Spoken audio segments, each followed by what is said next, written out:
जैसे हमारे यहाँ दिग्विजय जी, उनको भली भांति सहज समझ आता है भाई एक राज्य के लिए क्या होता है।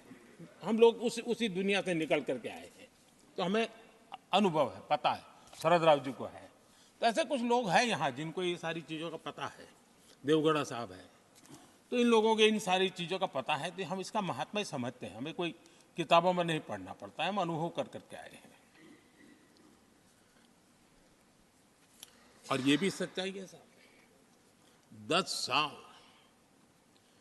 यूपीए की पूरी शक्ति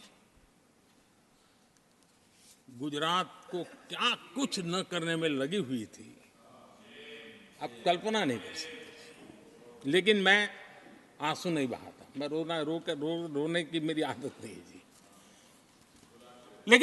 लेकिन तब भी उतने संकटों के बावजूद भी, उतने जुल्म के बाद भी, हर प्रकार की मुसीबतों को झेलते हुए भी, मेरी तो मुसीबत ऐसी थी कि यहाँ किसी मिनिस्टर से मुझे अपॉइंटमेंट नहीं मिलती थी।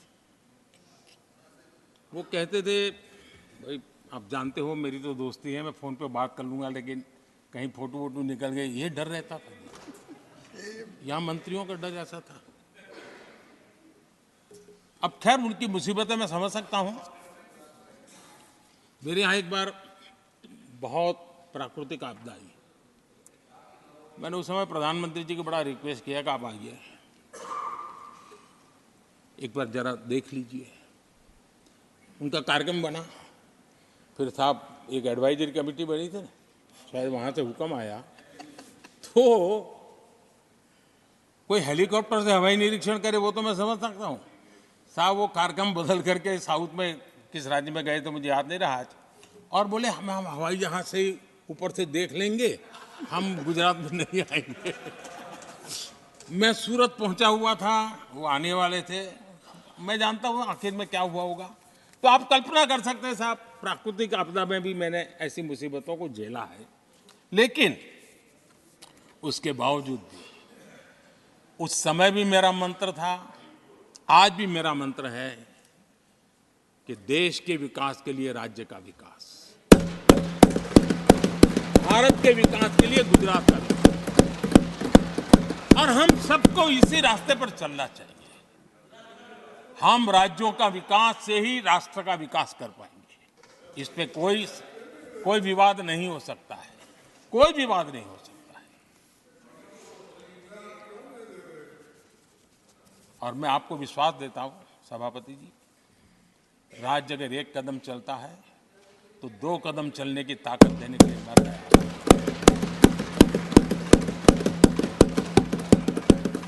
कोऑपरेटिव फेडरलिज्म क्या होता है, और मैंने तो हमेशा कहा कॉम्पिटिटिव कोऑपरेटिव फेडरलिज्म। आज देश को जरूरत है कॉम्पिटिटिव कोऑपरेटिव फेडरलिज्म। हमारे राज्यों के बीच में तंदुरुस्त स्पर्धा हो ताकि हम तेजी से देश में आगे बढ़े। एक सकारात्मक सोच के साथ हमको चलने की जरूरत है। और मैं ये राज्य में था तब भी इसी विचारों को लेकर के काम करता था, इसलिए चुपचाप सहता भी था। आदरणीय सभापति जी, कोविड एक उदाहरण है, इतना बड़ा संकट आया दुनिया का। ऐसे संकट के समय राज्य के मुख्यमंत्रियों के साथ 20 बैठकें की उस कालखंड में, एक एक बात का विचार विमर्श करके साथ लेकर के, और सभी राज्यों का सहयोग, एक टीम बन करके केंद्र और राज्य ने काम किया। दुनिया जिस मुसीबत को झेल नहीं पाई, हम सब ने मिल करके, किसी एक को क्रेडिट मैं कभी नहीं दूंगा, सब ने मिल करके इस देश को बचाने के लिए जो हो सकता है, राज्यों को भी उसकी क्रेडिट लेने का पूरा अधिकार है। इस सोच में हमने काम किया। आदरणीय सभापति जी, G20 का आयोजन हम दिल्ली में कर सकते थे। हम दिल्ली में इन बड़े बड़े नेताओं के बीच रह करके सब कुछ क्या नहीं कर, पहले हुआ ही है। हमने ऐसा नहीं किया। हमने G20 का पूरा यश राज्यों को, दिल्ली में एक मीटिंग की तो राज्य में 200, एक एक राज्य को एक्सपोजर मिले दुनिया में। ये गलती से नहीं हुआ, योजना के तरीके से हुआ है। मेरे लिए किसकी सरकार है, इसके आधार पर मैं देश नहीं चलाता। हम सब मिलकर के देश आगे बढ़ाना चाहते हैं, इस भूमिका से काम किया है। आदरणीय सभापति,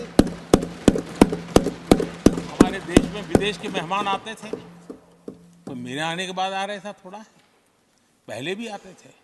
आज विदेशी मेहमान आते हैं तो मेरा आग्रह रहता है कि आपको एक दिन किसी राज्य में जाना चाहिए। मैं उनको लेते के जाता हूं राज्यों में, ताकि उनको पता चले कि मेरा देश यानी दिल्ली नहीं है, मेरा देश चेन्नई में भी है, मेरा देश बेंगलुरु में भी है, मेरा देश हैदराबाद में भी है, मेरा देश पुरी में भी है, भुवनेश्वर में भी है, मेरा देश कलकत्ता में भी है, मेरा देश गुवाहाटी में भी है।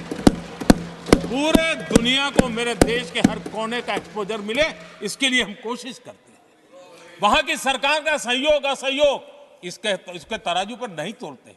एक ईमानदारी से इस देश के भविष्य के लिए पूरे विश्व मेरे भारत को जाने, इसके लिए हम इस प्रयास करते हैं। और मैं अभी भी 26 जनवरी को इतना बड़ा काम रहता है, सबको मालूम है। उसके बाद भी मैं 25 तारीख को फ्रांस के राष्ट्रपति को राजस्थान की गलियों में घुमा रहा था। मैं दुनिया को पता चले कि मेरा राजस्थान ऐसा।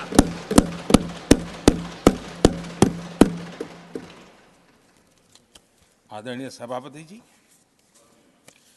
हमने एक बहुत बड़ा कार्यक्रम लिया जिसकी विश्व में एक मॉडल के रूप में चर्चा हो रही है, एस्पिरेशनल डिस्ट्रिक्ट।